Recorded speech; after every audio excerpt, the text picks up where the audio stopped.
नमस्कार, आप देख रहे हैं कशिश न्यूज और मुद्दा में आपके साथ मैं हूं दीपक शर्मा। हमारे साथ पर्यावरणविद डॉक्टर तनवीर अहमद जी जुड़े हुए हैं।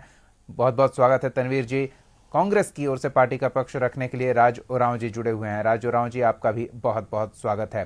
तो सबसे पहले हम डॉक्टर तनवीर जी से समझना चाहेंगे कि आखिर हम जिम्मेदार किसे माने।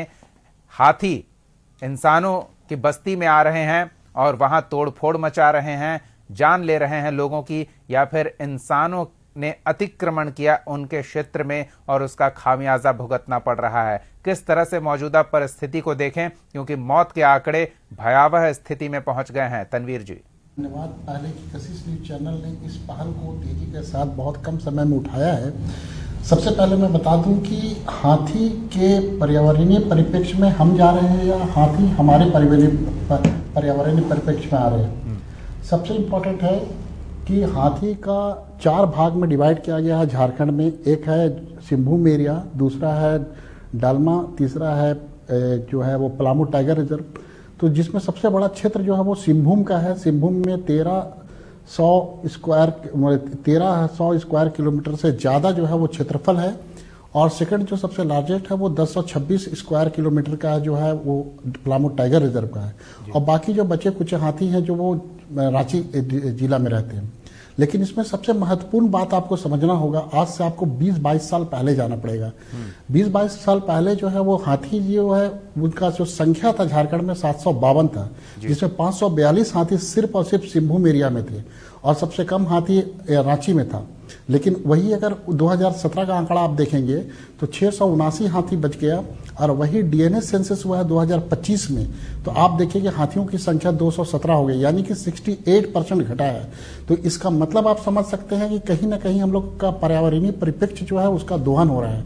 पर्यावरण के दृष्टिकोण से अगर आप झारखंड को देखेंगे तो 28% यहाँ फॉरेस्ट लैंड है, जो कि किसी भी इन्वायरमेंटल स्टेटस के लिए 33% होना चाहिए, जो कि अभी भी कम है। लेकिन जिस तरीके से खनन माइनिंग का जो प्रकोप बढ़ते जा रहा है, जैसे आपने देखा होगा कि एक दिन में 7 लोगों को मारा गया और जिसमें 4 लोग सिर्फ वहीं पर के थे। तो आप समझ सकते हैं कि एक ही परिवार के 4 लोग थे। तो वो जितना भी एरिया है वो आयरन माइनिंग एरिया है, यूरेनियम माइनिंग एरिया है। तो जहां पे माइनिंग एरिया हो रहा है दैट मीन्स कि that will be the destruction, वहां पे जो है जंगलों का डिस्ट्रक्शन हो रहा है, जिस वजह से हाथी इधर उधर भाग रहे हैं। लेकिन पूर्णतः अभी वर्तमान समय पे जो आप जानेंगे, जो पिछले 21-22 लोगों की जो मौतें हुई हैं हाथियों से, उसका सबसे बड़ा कारण है जो हमारे झारखंड का टेम्परेचर पहली बार बहुत सालों के बाद बहुत ज्यादा गिरा है। हाथी के बनावट और संरचना के बारे में हम आपको बता देते हैं कि हाथी एक ऐसा प्राणी है जिसके शरीर से कभी पसीना नहीं आता है, और पसीना नहीं आने की वजह से उस गर्मी में भी वो परेशान होते हैं और जाड़ा में भी वो परेशान होते हैं। उसके कान बड़े बड़े होते हैं जिसको कि वो मूव करके गर्मी के दिनों में ठंडा करते हैं, और जब ठंडे का दिन होता है तो वो दौड़कर अपने बॉडी को टेम्परेचर को मेंटेन करते हैं। अगर वो ऐसा नहीं करेंगे तो उनको डिहाइड्रेशन होगा और वो मर जाएंगे। लेकिन हाथी एक ऐसा विशालकाय प्राणी है जिसको एक हाइडिंग चाहिए, छाया चाहिए। जो छाया उसको नहीं मिल रहा है, ओस की बूंदे उसके ऊपर में बढ़ रही है, उसके बॉडी के ऊपर में बर्फ जम जा रहा है। तो हाथी बर्फ वाले जगह में रहने वाला प्राणी नहीं है। तो ये सारे चीजों को हम सारे लोग को समझना होगा कि हम इसको किस प्रकार से करें। और इसमें सबसे बड़ा जो योगदान होना चाहिए था अभी वर्तमान में, वो फॉरेस्ट डिपार्टमेंट का होना चाहिए था, क्योंकि फॉरेस्ट डिपार्टमेंट उसको कॉरिडोर बना के उस हाथी को रेगुलर मॉनिटरिंग करना पड़ेगा इनको 1.5 से 2 महीना। मैं आपको एक वाकया याद दिलाना चाहता हूँ। 1 अप्रैल 2004 को हाथी जो है फिरायालाल में आ गया था, जंगल का हाथी। आप जंगल का हाथी फिरायालाल से होते हुए उसको बरियाती होते हुए उनको होराब जंगल में छोड़ा गया। ये रियल स्टोरी है। तो आप समझ लीजिए कि हम हाथियों के बीच में जा रहे हैं या हाथी हमारे बीच में आ रहे हैं। जब तक हम हाथी के बीच में नहीं जाएंगे तब तक हाथी जंगलों से बाहर नहीं आएंगे। बिल्कुल, कई महत्वपूर्ण बातें तनवीर जी आपने वाइल्ड लाइफ प्रोटेक्शन उल्लेखित किया है। हम इस पर थोड़ी और जानकारी आपसे लेंगे, लेकिन हम ये भी समझने का प्रयास कर रहे हैं ना कि विकास कार्यों को भी बाधित नहीं कर सकते हैं। वो माइनिंग भी हमारे लिए जरूरी है और पर्यावरण के लिहाज से वन्य जीवों की सुरक्षा सुनिश्चित करनी भी जरूरी है। ऐसे में सरकार को दोनों तरफ से एक सामंजस्य स्थापित करने की आवश्यकता है। क्या किया जा रहा है, किस तरह के प्रयास हो रहे हैं, क्योंकि ये मुठभेड़ की संख्या बढ़ी है तो वन विभाग की टीम सक्रिय हुई है, मॉनिटरिंग भी की जा रही है और अलग अलग कोशिशें हो रही है, लेकिन हाथियों का गुस्सा कम होता नहीं दिख रहा है। राज उरांव जी, जरूरी है सामंजस्य बिठाए रखना ताकि वन्य जीव भी सुरक्षित रहें, हम भी सुरक्षित रहें और हमारे विकास कार्यों पर भी दुष्प्रभाव इसका ना पड़े। एक मुश्किल चुनौती है सरकार के सामने। बिल्कुल, बहुत अच्छा सवाल। जी जो आपने जी तनवीर जी, जो कॉरिडोर होता है, बिल्कुल तनवीर जी, हम आपका भी पक्ष जानेंगे। एक बार सियासी मामला है, थोड़ा समझ लेते हैं कि सरकार किस तरह से काम कर रही है। जी राज जी। धन्यवाद दीपक जी। आप देखेंगे कि वर्षों से वन्य जीवन और मनुष्य का संघर्ष हमेशा से चलता आ रहा है। ये कोई नई बात नहीं है। जहां हम उनका जगह पे मतलब एक्सपोजर हो रहा है तो वहाँ वन्य जीवन को भी दिक्कत हो रही है। जैसे डॉक्टर साहब ने बताया, उनकी बात तो मैं सहमत हूँ। और हर चीज को सामंजस्य बनाना सरकार भी चाहती है। जहां हमारे माननीय मुख्यमंत्री ने पीसीसी जो हमारा वाइल्ड लाइफ परिशोध उपाध्याय जी को सीधा फोन करके उससे पूछा गया, रिपोर्ट मांगा गया है आज। और आप देखेंगे कि 3 जगह से हम लोगों ने टीम बनाया। एक हमारे झारखंड सरकार की तरफ से वन विभाग के तरफ से एक टीम है, वन तारा से भी एक टीम आई हुई है, बंगाल से भी एक टीम आई हुई है, उड़ीसा से भी एक लगी हुई है टीम। तो काफी लोग लगे हुए हैं, उसे ट्रैक कर रहे हैं। थर्मल कैमरा से लगाया हुआ है, ड्रोन लगाया गया है, ट्रैंक्विलाइजर है। पर कल रात मुझे पता चला कि इसको घेरने की भी कोशिश की गई थी। यही एक बहुत बड़ा चीज है आज के समय में। चलिए तनवीर जी से एक और चीज समझ लेते हैं। तनवीर जी, अलग अलग राज्यों से प्रशिक्षित लोगों की टीम हालात पर काबू करने के लिए झारखंड में पहुंची है और व्यवस्था पर नजर बनाए हुए है, लेकिन जो उनकी परेशानी है, जानवरों की जो परेशानी है जिसके कारण इंसानों को वो परेशान कर रहे हैं, क्या इस पर बातचीत होना जरूरी नहीं है? ये सरकार द्वारा बहुत अच्छा पहल है, लेकिन एक बात, आज अगर आप न्यूज देखेंगे आज का, तो आपको आज का न्यूज में पता ये चलेगा कि हाथियों ने उनके ऊपर भी अटैक किया है जी। दिक्कत यहाँ पे क्या है दीपक जी कि हम लोग कोई एक्सपर्ट हाथी के प्रति झारखंड में कोई नहीं है जो हाथियों के बारे में डिटेल्स में बता पाए। और ना ही गवर्नमेंट कभी ऐसा कॉन्टैक्ट करती है, चाहे वो रिसर्चर हो, यूनिवर्सिटी बेस्ड पे कोई हो जो कि इन सब चीजों पे रिसर्च करे। सबसे बड़ी बात है कि हाथी को आपको समझना होगा। इंसान तो हम समझते ही हैं, हाथी को आपको समझना होगा। जंगलों में 2 जोन होता है, एक कोर जोन होता है, एक बफर जोन होता है। कोर जोन एक ऐसा जोन होता है जो बिल्कुल सेफेड जोन होता है, जहां पर पूर्ण रूप से सुरक्षित रहते हैं जानवर।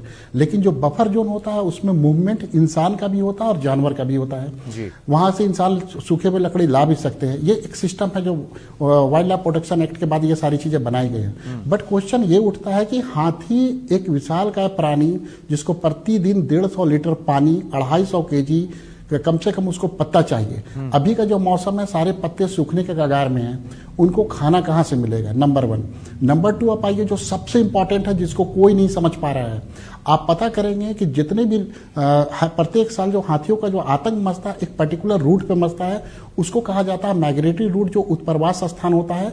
चाहे वो ब्रीडिंग के लिए जाते हैं, चाहे उनका एक एनिमल बिहेवियर है जो प्रत्येक साल उनको जाना है और आना है। तो उस जगह पे आपने उस कॉरिडोर को आपने घेर दिया या इंक्रोचमेंट कर दिया, तो लोगों को तो समझ में नहीं आता कि अभी मूवमेंट नहीं है तो कुछ मतलब पता नहीं है। सरकार ने वैसे जगहों पे एलिफेंट प्रूफ टेंच बनाया है। अभी एक मेजर मिस्टेक क्या हुआ आपको मैं बता रहा हूँ, गुमला और सिसई के बीच में सोलर फेंसिंग बना दिया गया है। फेंसिंग से लाइट करंट मारता है और हाथी जो है वो अपने माइग्रेटरी रूट से डाइवर्स होता है। तो जब अगर आपने माइग्रेटरी रूट से वो ऐसे जानवरों को डाइवर्स किया तो वो जानवर जाएंगे कहाँ? और जाएंगे तो इधर उधर भटकेंगे। और ये हाथी जो बिल्कुल, और मान्यता ये है कि हाथी अपने रास्तों को कभी नहीं भूलता, काफी मस्तिष्क उनका कुशाग्र होता है और वो सब कुछ ध्यान याद रखते हैं। तो अगर रास्ते से भटके तो फिर लोगों के लिए नुकसानदेह साबित होने लगेंगे। बिल्कुल, मेरा रिसर्च है इस पे कि हाथियों के सूंघने की क्षमता सर्वाधिक होती है, सर्वाधिक। और जब एक रास्ता से वो क्रॉस करते हुए जाते हैं तो उनके बच्चे जो होते हैं, उनके जो छोटे छोटे बच्चे, उसके नाक के पार्ट पे इम्प्रिंट हो जाता है। ऐसे मछलियों में भी हैबिट होता है, कई जानवरों में ऐसा माइग्रेटरी हैबिट होता है। साइबेरियन डक जो आप देखते होंगे आ जाता है ऑस्ट्रेलिया से यहाँ तक, तो वो हैबिट है उनका और वो तोड़ेंगे ही, उनको कोई और दूसरा रूट समझ में नहीं आता है। तो जब वो ऐसे डिस्ट्रक्शन, दूसरी चीज एक और गलती क्या हो रही, चाईबासा का मैं देख रहा था वीडियो कि लोग उसके करीब जा रहे हैं हाथी में और हाथी उन लोगों को लात से मार के भगा रहा है। मैंने अपने सोशल साइट में भी डाला है कि 2 किलोमीटर का वो डायमीटर बनाकर काम करे जिससे कि हाथी के मूवमेंट को नजरअंदाज करे। सिर्फ आप ड्रोन कर देंगे, सिर्फ आप चारों तरफ से उसको भगाएंगे। हर साल यही होता है कि लोग उड़ीसा से मंगाए जाते हैं, बंगाल से मंगाए जाते हैं। आप झारखंड के हाथी को सुरक्षित करना चाहते हैं कि झारखंड के पर्यावरणीय परिप्रेक्ष्य में उसको रखने की बिल्कुल, परिस्थितियों के हिसाब से हम उन्हें तो नहीं बदल सकते, लेकिन खुद को बेहतर कर सकते हैं, अपने विभागीय टीम को अपग्रेड कर सकते हैं तकनीकी रूप से भी और ट्रेनिंग के हिसाब से भी। राजू जी, क्या इस पर विचार किया जाना जरूरी नहीं है? बिल्कुल बिल्कुल, एकदम जरूरी है। इसमें कोई, देखिए, तार्किक बात, ये एकदम तार्किक बात है।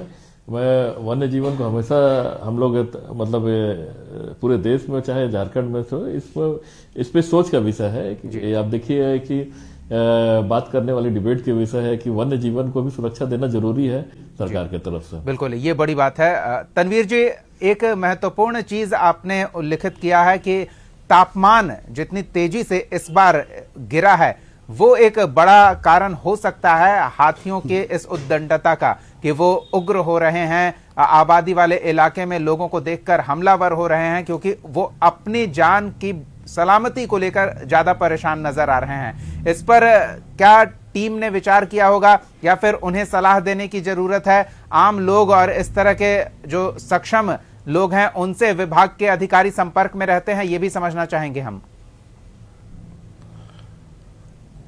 बिल्कुल, आपने कभी चिड़ियाघर गए होंगे तो आपने देखा होगा कि हाथियों को प्रॉपर वे पे कभी धूप पे रखा जाता है, कभी छांव पे रखा जाता है, फिर अंदर रखा जाता है, फिर गर्मी के जाड़े के दिनों में उनको हीटर लगाकर रखा जाता है। तो इसका मतलब है कि हम लोग उनके बिहेवियर के बारे में जानकार हैं, लेकिन क्वेश्चन ये उठता है कि जब आपने जंगलों काटा और उसके जो हाइडिंग होते हैं, जो पेड़ के जो छाए होते हैं, जहां से ओस की बूंदे रात में नहीं गिरती है उनके पीठों पे, जहां पे वो शेल्टर लेते हैं, अगर उनके पास वैसा नहीं होगा तो हालात आप समझ सकते हैं। और आने वाले दिनों में टेम्परेचर अगर और गिरता है 5-10 दिन में, तो ये आतंक हाथियों का और तेजी से बढ़ेगा। एक दूसरी चीज ये समझ लीजिए कि हाथी, जो एशियाई हाथी है हमारे देश में, तो उस एशियाई हाथी में लगभग 50,000 है, उसमें 30,000 सिर्फ हिंदुस्तान में है। लेकिन बहुत सारी चीजों के बारे में जो हम लोग के पास जो जानकारी कैसा मतलब, जैसे आपको मैं छोटा सा एग्जांपल बताता हूँ। हमारे झारखंड का लोगो है, लेकिन उसमें अफ्रीकन हाथी है, इंडियन हाथी नहीं है। तो समझ सकते हैं कि हमें हाथी की पूर्ण जानकारी एज ए पिक्चर भी नहीं है। तो ये बहुत बड़ी बात होती है। पहले होता था यूनिवर्सिटीज वगैरह से जो स्कॉलर होते थे उनको छोटे छोटे रिसर्च करवाकर फाइंडिंग्स किए जाते थे, जिससे कि लोगों के बारे में जानकारी प्राप्त हो सके। आज के दिन में हमारे पास डाटा बहुत ही कम है।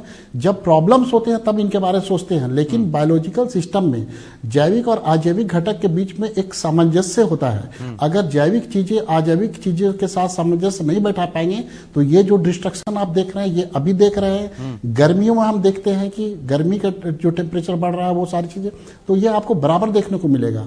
जिस तरीके से कई जानवर विलुप्त के कगार पे चले गए, डूडो या तो फिर डायनासोर वगैरह, वैसे ही कल होकर ये हाथी, आपको मैंने कहा कि 68% बिल्कुल 700 से 200 पर आंकड़ा पहुंच गया है, तो ये गंभीर चिंता का विषय है। ऐसे में हम राज जी से एक और चीज जान लेते हैं। राज जी ने इस बात का उल्लेख किया, जी आ रहे हैं तनवीर जी, राज जी ने इस बात का उल्लेख किया कि मुख्यमंत्री इस गंभीर विषय को लेकर संजीदा हैं, वो संपर्क में हैं अधिकारियों से और टीम बाहर से आई है। लेकिन सवाल यही है ना कि जो तनवीर जी कह रहे हैं कि जब खतरा सर पर आता है तब हम जागते हैं, पहले से तैयारी नहीं करते हैं, तो आगे इस तरह की घटनाओं को लेकर सचेत रहने की जरूरत है। सरकार को भी पहल करने की आवश्यकता है, विभाग को भी निर्देशित किया जाना चाहिए। राज जी,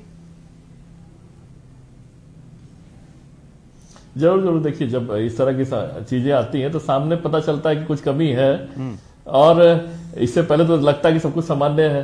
जब तो कुछ नहीं होता तो पता नहीं चलता है कि कुछ हुआ भी है, और जब अभी कुछ हुआ है तब इसमें सरकार भी ऐसा नहीं है कि वो सोई हुई है, वो अपना एक्शन ले रही है। उनके एक्शन टीम गठित हो चुका है, और लगातार उड़ीसा और आपके चाईबासा के बॉर्डर पे लोग, वहां की उनकी टीम है, देखी जा रही है कि किधर है, हाथी को लोकेट किया जा रहा है।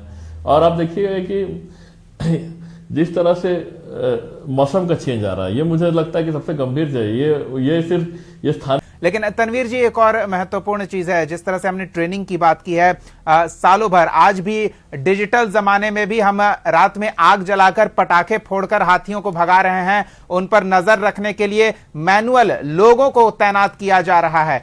क्या हम अपग्रेड नहीं हो सकते जल्द से जल्द? ये भी जानना चाहेंगे। बिल्कुल, एक चीज तो हाँ बिल्कुल, ये दो बातों को खास तौर पे ध्यान रखें।